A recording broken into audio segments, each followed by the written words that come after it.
Hello guys, आज हम start करने वाले अपने बेसिक थर्ड सेमेस्टर मैथमेटिक्स हमारा चैप्टर रिंग की एक और नई वीडियो। आज की वीडियो हमारे इस चैप्टर की लास्ट वीडियो होने वाली है। आज ये जो हमारी थ्योरम है इसे करने के बाद हमारा ये चैप्टर हो जाएगा पूरा। इस चैप्टर में आपको इन टॉपिक्स के अलावा या जो क्वेश्चन मैंने कराए हैं उनके अलावा एक भी क्वेश्चन एक्स्ट्रा करने की जरूरत नहीं है। जितना मैंने कहा उतना कर लेना आपके एग्जाम के लिए सफिशिएंट होगा। अब अगर किसी को प्रैक्टिस करनी कि भाई नहीं मुझे तो प्रैक्टिस करनी तो वो कर सकते हैं, बट हाँ जिसे ये एग्जाम प्रोस्पेक्टिव से एक एक पॉइंट पढ़ना है उसके लिए इतना सफिशिएंट होगा। इसमें से ही सब कुछ मिल जाएगा, कुछ भी बाहर से नहीं आएगा। जितनी डेफिनेशन सिखवाएं सारी डेफिनेशन कर लेना, जितने क्वेश्चन कराए हैं सारे क्वेश्चन कर लेना, उतने सफिशिएंट होंगे। ठीक है, आज हमें करना है हमारी कैरेक्टरिस्टिक ऑफ एन आई इंटीग्रल डोमेन। इंटीग्रल डोमेन हम पढ़ चुके हैं जिसमें कि हमारी कम्यूटेटिव प्रॉपर्टी होनी चाहिए, सेटिस्फाई करनी चाहिए, यूनिटी एलिमेंट होना चाहिए और विदाउट जीरो डिवाइजर, ये कंडीशन होनी चाहिए। तीनों कंडीशन सेटिस्फाई करनी चाहिए, उससे हम कहते हैं हमारा इंटीग्रल डोमेन। ये कंडीशन थी हमारे इंटीग्रल डोमेन की। अब हमें क्या प्रूव करना है? थ्योरम है, जो भी इसमें बात लिखी है वो ठीक होगी, ये बात तो 110% सही है, पर हाँ इसे हमें प्रूव करके दिखाना होगा। ये एग्जाम प्रोस्पेक्टिव से बहुत इंपॉर्टेंट होने वाली है, काफ़ी सारे कॉलेज में कई बार देखी जा चुकी है, तो इसे इग्नोर करने की गलती मत करना। थ्योरम जो होती है ना, मुझे पता है 95% समझ नहीं आती है, रटनी ही पड़ती है। अब चाहे से आप लिख के रटो, याद करके रटो, वो आपकी मर्जी है। 5 बार लिख के रटो, पर करनी पड़ेगी क्योंकि एग्जाम में काफ़ी अच्छा खासा पोर्शन थ्योरम से ही होता है। कम से कम 1 से 2 थ्योरम वेरी शॉर्ट में ज़रूर मिलेगी, एक थ्योरम आपको शॉर्ट में ज़रूर मिलेगी, और अगर ध्यान से रखे तो कम से कम 15 या 25 नंबर का अगर आपका लॉन्ग आता है तो एक थ्योरम गारंटी से उसमें ज़रूर मिलेगी। तो उस हिसाब से अपनी प्रिपरेशन करना कि भाई ये है मुझे थ्योरम नहीं करनी, तो थ्योरम को छोड़ के और जितना भी पार्ट है उसे इतना अच्छे से कर लेना कि आपसे और कुछ छूटे ना। कि लॉन्ग में भी चॉइस होती है और शॉर्ट में भी चॉइस होती है, अगर आप वो सारा पार्ट अच्छे से कर लेते हो तो थ्योरम ना करोगे तो दिक्कत है। बट ये है कि वो वाला पार्ट इस तरह से होना चाहिए कि आपको एकदम कंठस्थ हो कि कहीं से भी क्वेश्चन आ जाए, कुछ भी आ जाए आप उसे कर दें, नहीं तो फिर आपको ये सारी थ्योरम्स करनी ही पड़ेगी। ठीक है, थ्योरम्स की तो डेफिनेशन तो स्किप करना है मत, क्योंकि कुछ क्वेश्चन ऐसे होते हैं लॉन्ग में आएंगे, आपको एक दे देगा पार्ट क्वेश्चन का और उसके नीचे सेकंड पार्ट में 4 से 5 दे देगा आपको डेफिनेशन। तो थ्योरम से जो डेफिनेशन है उनका कितना बड़ा पोर्शन, अगर मैं कहूँ कि 7.5 आपका 15 नंबर का लॉन्ग है और फिर 7.5 नंबर का एक क्वेश्चन होगा और 7.5 नंबर की हो गई डेफिनेशन। अगर आप ये वाला छोड़ भी देते हो तो 7.5 नंबर बहुत होते हैं। पास कराएंगे, जो बच्चे पास होने के लिए पढ़ रहे हैं उनके लिए काफ़ी ज़्यादा नंबर है कि भाई हाँ मुझे सिर्फ पास होने लायक करना है, उनके लिए बहुत अच्छे मार्क्स है। भाई तुम्हें 7.5 नंबर सिर्फ और सिर्फ डेफिनेशन के मिल जाएंगे, और सिर्फ 7.5 की आपकी वेरी शॉर्ट पे भी डेफिनेशन मिलेंगे और लॉन्ग में भी मिलेंगी काफ़ी सारी डेफिनेशन को स्किप करने की गलती बिल्कुल भी मत कर देना। ठीक है, अब इसमें हमें क्या करना है? The characteristic of an ideal domain is either zero और अ प्राइम नंबर। जो हमारी कैरेक्टरिस्टिक होती है किसकी? आइडियल डोमेन की, या तो वो जीरो होंगी या वो होंगी प्राइम नंबर। प्राइम नंबर कौन से होते हैं? जिनके सिर्फ और सिर्फ 2 फैक्टर हो, एक तो वो खुद और एक 1, जैसे 2, 3, 5, 7, 11, 13, 17, इस तरह के नंबर हमारे प्राइम नंबर होते हैं। ठीक है, अब हमें इसे करके दिखाना है प्रूफ। चलिए चलते हैं proof. Let D be an integral domain. हमने एक इंटीग्रल डोमेन माना है जो कि क्या होने वाला है हमारा, जो कि होने वाला है हमारा डी। डी हमने क्या माना है? हमारा इंटीग्रल डोमेन माना है। ठीक है, let 0 does not equal to A but belong to D. यहाँ पे हमने कहा है कि जो हमारा 0 है वो हमारा ए को तो बिलोंग नहीं कर रहा है, यानी कि ए और 0 इक्वल नहीं होंगे। अगर मैं कहूँ 0 डज नॉट इक्वल टू 2, 0 और 2 इक्वल नहीं है, पर हाँ 2 जो है 0 डज नॉट इक्वल टू 2 या फिर A does not equal to 2 but 2 belong to D. तो ये इस तरह से कंडीशन कि 0 ए को तो इक्वल नहीं होगा, बट जो हमारा ए होगा वो किसको बिलोंग कर रहा होगा? हमारे डी को बिलोंग कर रहा होगा। If order of A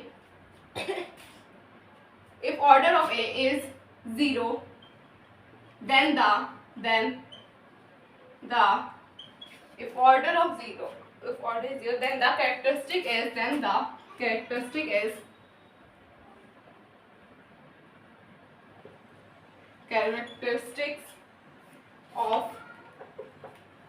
characteristic of D is 0।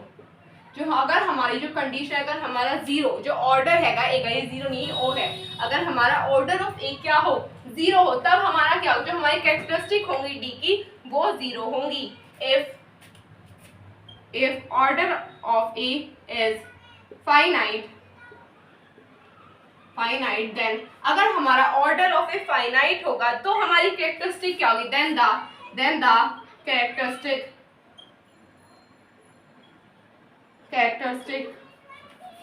Of D is P. जो अगर हमारी जो ये है कि हमारा ऑर्डर ऑफ एक फाइनाइट नंबर हो गया, बट हाँ ये फाइनाइट होना चाहिए, फाइनाइट होगा तो जो हमारी कैरेक्टरिस्टिक होगी वो क्या होंगी, कैरेक्टरिस्टिक जो होगी वो हमारी पी होंगी, ठीक है। Now we shall prove that P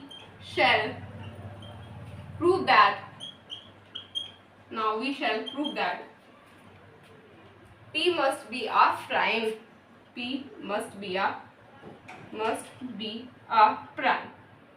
अभी तक हमने सिर्फ और सिर्फ हमारी बेसिक चीजें लिखी। अब हमारा प्रूफ तो यहाँ से स्टार्ट होगा कि अब हमें ये प्रूफ करके दिखाना है कि जो हमारा P होगा वो एक जरूर एक प्राइम होगा। अभी हमें यहाँ से प्रूव करना हमारा स्टार्ट होगा।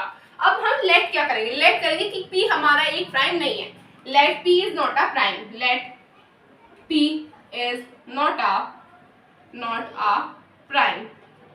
अभी हमने यहाँ पे लेट किया कि हमारा प्राइम नहीं है और हमें प्रूव क्या करके दिखाया कि वो प्राइम होगा, पर हम लेट करके चले कि P जो होगा वो हमारा प्राइम नहीं होगा। तो आप अभी इसे नोट कर लीजिए। देन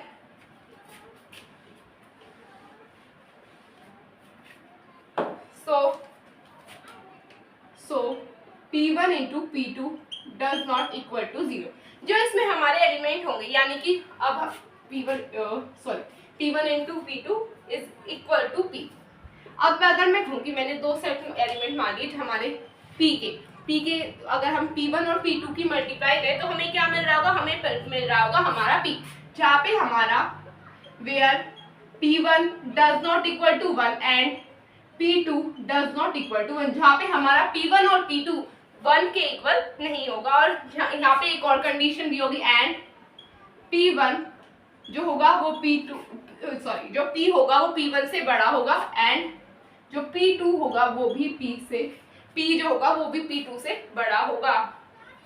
इन दोनों में ये सिमिलर कंडीशन थी, जो हमारा P1 और P2 होगा ये किससे छोटे होंगे, हमारे छोटे होंगे P से। ऐसे आप समझ सकते हो। पहली बात ये हमारे 1 नहीं होंगे और जो होगा हमारा P वो इन दोनों से बड़ा होगा। ऑब्वियस ही बात है, मल्टीप्लाई करेंगे तो बड़ा ही नंबर मिलेगा हमें। तो आप इस चीज से समझ सकते हैं इस कंडीशन को, ठीक है। तो अब आगे चलते हैं।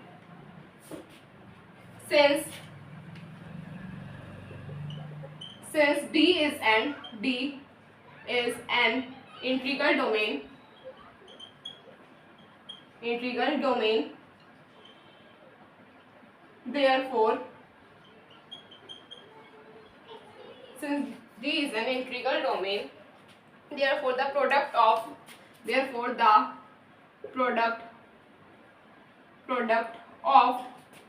two non-zero, हमारे 2 नॉन जीरो क्या होंगे, जब हमारे 2 नॉन जीरो एलिमेंट होंगे, 2 non zero element of D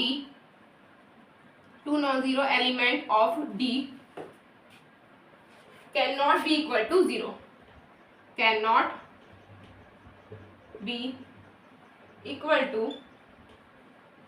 0, अब देखो ये तो बेसिक की सी बात है कि अगर आपके पास कोई नंबर है, अगर वो 0 नहीं होगा, मतलब अगर मैं कहूँ अगर आप 0 की 1 में मल्टीप्लाई करें, अगर कोई नंबर आप 2 नंबर की मल्टीप्लाई कर रहे हैं, अगर उसमें से एक 0 है तभी हमारा उन दोनों नंबरों का प्रोडक्ट 0 आएगा। पर अगर कोई ऐसा नंबर है कि उसमें कोई 0 नहीं है तो कभी भी ऐसा नहीं होगा कि उन दोनों का प्रोडक्ट करके हमें 0 मिल जाए। यहाँ पे भी बात लिखी हुई है, the product of 2 non zero element of D can not be equal to 0, यानी कि 2 नॉन जीरो नंबर की वो नंबर 0 नहीं होंगे, कुछ भी हो सकता है, पॉइंट में भी हो सकता है, रेशनल भी हो सकता, मतलब रेशनल तो नहीं है, ये प्राइम नंबर का ही चल रहा है, पर मतलब नंबर हो सकता है। तो उन दोनों का प्रोडक्ट कभी भी हमारा 0 के इक्वल नहीं होगा।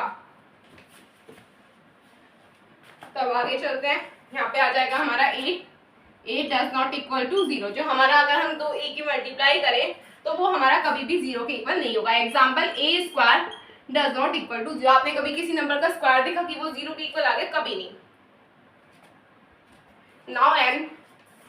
now an integral domain two non zero number, two non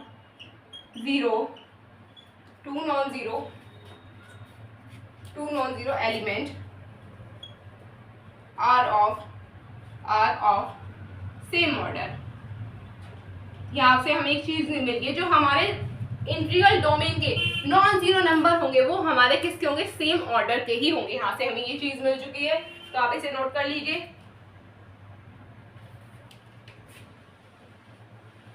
यहाँ पे आ जाएगा हमारा ऑर्डर ऑफ ए क्या है होगा, ऑर्डर ऑफ ए होगा हमारा पी। अगर हम ऑर्डर ऑफ ए स्क्वायर पूछे, ऑर्डर ऑफ ए स्क्वायर भी क्या होगा, ये हो जाएगा हमारा पी। ये चीज हमें मिल चुकी है, यहाँ से मिल गई नहीं, then order of A square is also P.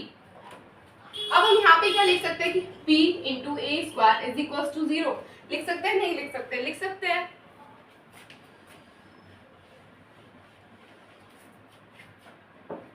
अब हम यहाँ पे हमने p को क्या पढ़ा था कि जो हमारा p1 इंटू p2 है वो किसके इक्वल है, p के, यही पढ़ा था हमने। तो क्या हम यहाँ पे p को p1 इंटू p2 से रिप्लेस कर सकते हैं, कर सकते हैं। यहाँ से हमें रिप्लेस कर दिया p को p1 इंटू p2 से, ये आप ब्रैकेट में लिख सकते हैं साइड में कि हमने p को कैसे किया, p1 इंटू p2 से रिप्लेस कर दिया। ठीक है, ये छोटी छोटी बातें रिप्लेस जो है ये बहुत छोटे छोटे हैं, तो इसमें आपको टेंशन लेने की जरूरत नहीं। यहाँ से हमने स्टार्ट किया हमारा ए स्क्वायर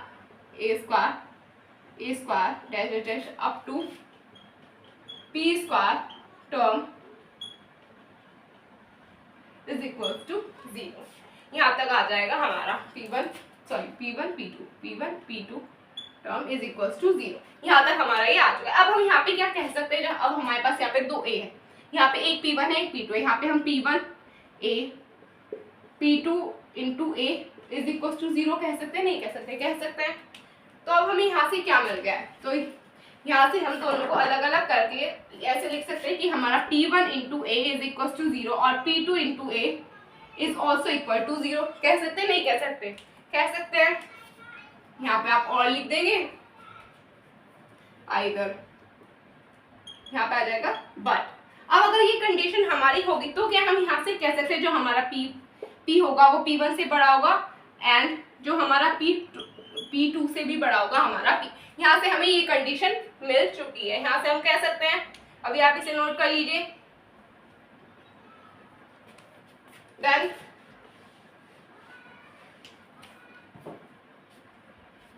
hence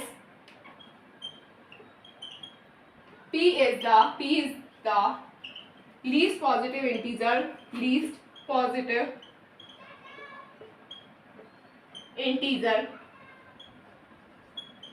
P अगर जो है हमारा P जो होगा वो लीस्ट पॉजिटिव इंटीजर होगा सच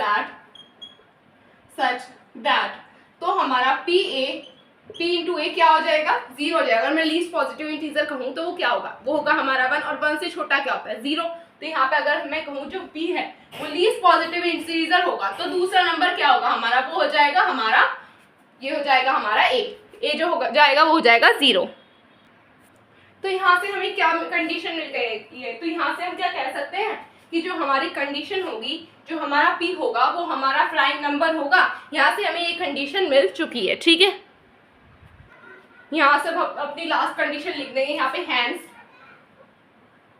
P must be a prime number. यहाँ पे आपकी ये जो थ्योरम है ये हो चुकी है खत्म।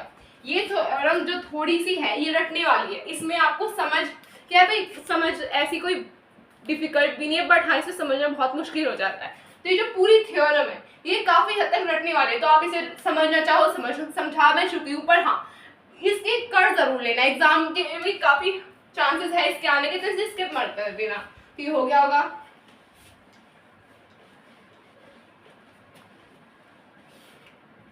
तो बस गाइस आज के लिए इतना ही। आज हो चुका है आपका ये चैप्टर खत्म। कल से हम करने वाले हैं अपना न्यू चैप्टर स्टार्ट, जो कि हमारी इस बुक का होने वाला है लास्ट चैप्टर। उसके बाद हम अपनी कर देंगे second book start. Second book personally मुझे बहुत पसंद है, अब वो आपको भी पसंद आ जाएगी जब मैं उसे आपको पढ़ाना स्टार्ट करूंगी। ठीक है, तो कल से हम अपना करेंगे नया चैप्टर स्टार्ट। तब तक के लिए take care of yourself, bye bye.